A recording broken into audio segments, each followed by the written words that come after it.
After spending a few days exploring southeast Montana, I've ridden 400 miles to western Montana's Bitterroot Valley to spend the next few days camping and riding one of the best motorcycle roads in the country, Lolo Pass. Following the path of the historic Lewis and Clark expedition, Lolo Pass winds its way through the Bitterroot Mountains for 132 miles, connecting the towns of Lolo, Montana and Kooskia, Idaho. The route offers endless sweeping curves and views of the surrounding mountains and nearby river, making it a bucket list ride on a motorcycle. And today, I'm finally going to cross it off my bucket list.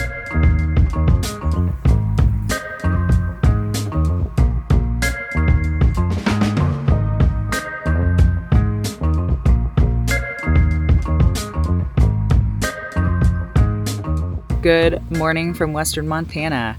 I'm currently camping out at my friend Amanda Zitto's ranch out here. If you don't know Amanda, she is As the Magpie Flies on YouTube. She's currently hosting her 9th annual motorcycle campout called the Rocky Mountain Roll, and I decided to finally get to come out to this event because I wanted to come out here for a few years for it. Yeah, Amanda's just such a good person, and she's one of my very good friends, and I love her YouTube channel. It's just, if you've never seen it, I highly recommend going and watching it if you do enjoy my videos. We have a similar style, motorcycle travel-esque stuff, and yeah. So, with that being said, I won't fangirl too hard on y'all this morning. But she does have a ranch very close to where Lolo Pass is. If you watch her channel, you probably already knew that. But I've never ridden Lolo Pass, so that's what I'm going to be doing today. I'm going to be taking y'all along for the ride, and we'll be finding some cool stuff along the way. So let's go ahead and get on the bike and get the day going, because I've heard that going over Lolo Pass and coming back can pretty much take all day, because even though it's 100 miles one way and 100 miles back, it's really, really twisty the entire time. So it can take 3-4 hours just to get over the pass, and then you still got to come back. So anyway, let's go.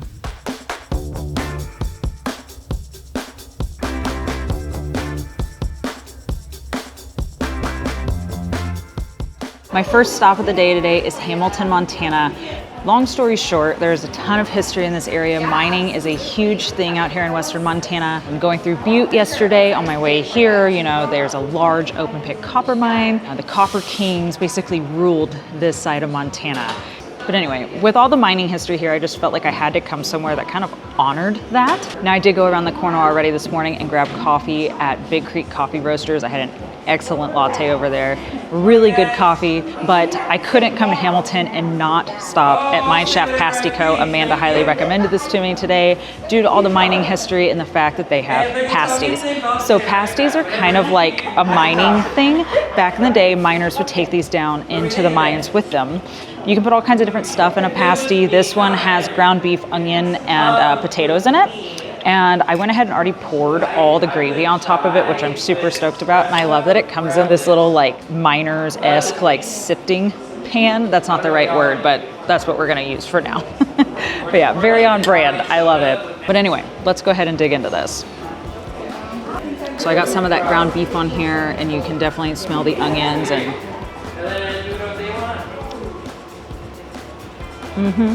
the fact I have to go ride for like 6 hours after eating this. Shoo. I don't know if I've ever had a pasty that is this stuffed. I mean, there is no shortage of snacks inside of this pastry. It kind of reminds me of like beef stew, but in a pastry. It's really good. Yesterday when I was going through Butte, I wanted to stop somewhere and get a pasty, but I just didn't have time. So the fact that this spot was here and I finally got to have one and cross that off like my Montana must-do bucket list is great. But I'm gonna go ahead and finish this up because we have a long ride today. And I'm about 45 minutes from the start of Lolo Pass. So gotta grab gas and then hit the pass. 35-ish miles later, I'm officially at the start of Lolo Pass on the eastern side. So from here, we'll ride from Montana into Idaho. And again, it's like a little over 100 miles, I want to say. I'll put the exact number on the screen here. You definitely want to stop here and get gas before you go over the pass because you could run out. So.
officially made it over to the Idaho side of Lolo Pass. I am between Kooskia, whatever that town is called, and Kamaya. I was told to go towards Kamaya for gas because there's better gas stations there, and I pulled over at the first one I saw on the right hand side. I want to say this place is called Dale and Jill's. It says it on the gas pumps over here. But there's shade here, and there was no shade at the other one. So this was a perfect stop just for that, because it's 99 degrees outside. It is so hot here. It was not that hot on the pass though. The last 20 miles were pretty brutal, but it was a gorgeous, gorgeous ride. And now I get to ride it all the way back over to Montana so that we can go grab some food and then head back over to the ranch.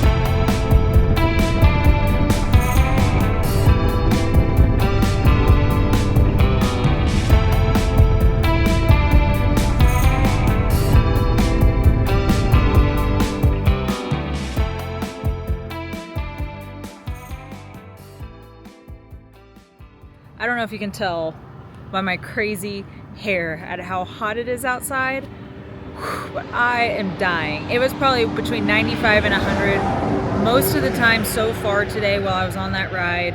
I think it's about 130 miles over the pass and 130 miles back, and I just got into Lolo. And even though it was hot and I'm absolutely exhausted and dehydrated right now, I will say that ride was awesome, and I'm so glad that I finally got to do it. I definitely would do it again, and it's hard to say if I think it's better going from Montana into Idaho or if I think going Idaho into Montana is better. They offered like different perspectives for sure. When you're coming from Idaho into Montana, so riding it east, you do get to ride right along the river most of the time, which is really cool. When you're coming from Montana, you pretty much go downhill more from the top, since most of the route is actually in Idaho. So I don't know. It's two different perspectives. I definitely would recommend doing both. There's also a handful of things that you can stop and see and do. I would plan for at least 2.5 to 3 hours to ride over, and that's if you're not going to stop and see anything. I barely stopped, and it still took me 2.5, 3 hours. It took me about 3.5, I think, on the way back, because I did stop to read a few things, since this is part of like the Lewis and Clark Trail. And speaking of that, like, if you watched my Natchez Trace video, then you know that I went by Meriwether Lewis's gravesite where he died. And it's crazy to think that like those two got all the way out here exploring the country back in the day, and then he died on that trail. Anyway, I think that's enough rambling. It's been a great day, but I've been craving a steak. So I decided to stop at the Lolo Creek Steakhouse and Distillery because I've heard this place is pretty good. So we're gonna go inside and check it out.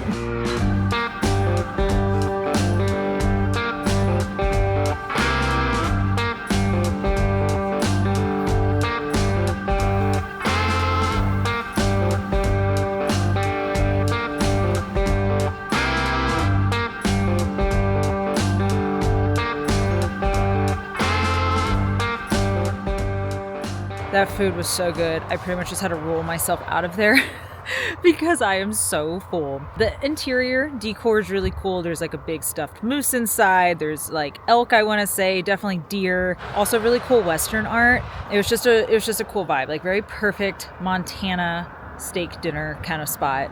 I had the filet mignon with a salad, and it came with a baked potato, and I got it loaded. Turns out I didn't really need to do that because I'm so full. I took like a bite of the baked potato and had to call it quits because now I have a 45-minute ride back down to the ranch right now in Corvallis. But I guess I should say that place was awesome, and I'm so glad I stopped here. I've been eyeballing this place on Google Maps for a couple of days now. And when I got here, there's actually a couple that I had seen on Lolo Pass. They were on Pan America. They're riding to Sturgis, and They were here when I got here and we were chatting for a bit. They watched my YouTube channel, so if y'all are watching this, it was good chatting with y'all for a bit. And they were like, dude, we stop here every year on our way to Sturgis. This is like a go-to spot for us. So yeah, I'm glad I stopped. But yeah, I'm so full. Oh, let's get on the road.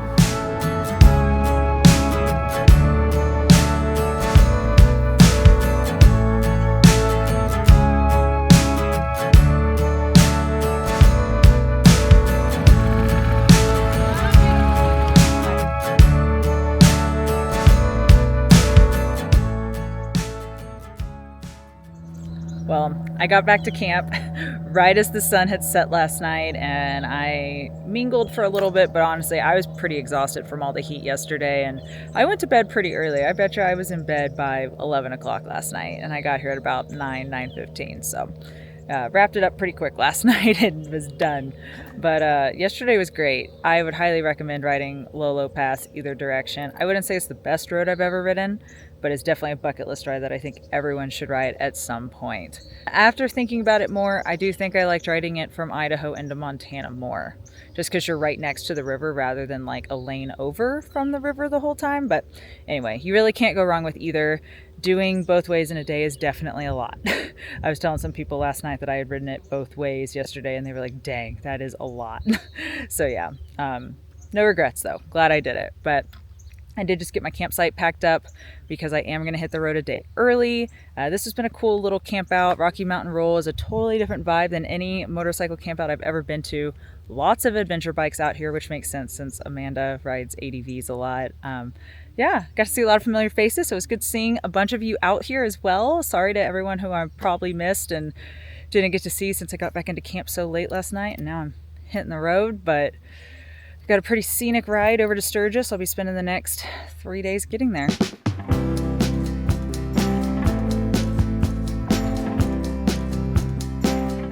One last stop for this trip over here in western Montana, and I decided to stop into Freestone's Ice Cream here in Hamilton. It's on the way out of town, and they carry all kinds of flavors of Wilcoxson's ice cream, which is like the ice cream of Montana. The company's over 100 years old, and they kind of supply everyone. I think they even make ice cream flavors that they sell in Yellowstone National Park specifically. At least I read that somewhere online. But anyway, this was a great little stop. Great way to kind of tie everything off. Of course, I had to get blueberry cheesecake ice cream. I always have to get cheesecake flavored stuff. And I haven't had any huckleberry stuff yet, but I think I'm going to save that for tomorrow whenever I go into Yellowstone National Park. So I will see y'all on the next one when I head to Yellowstone and one of my favorite roads, the Beartooth Highway. I'll see you on the road. Later, y'all.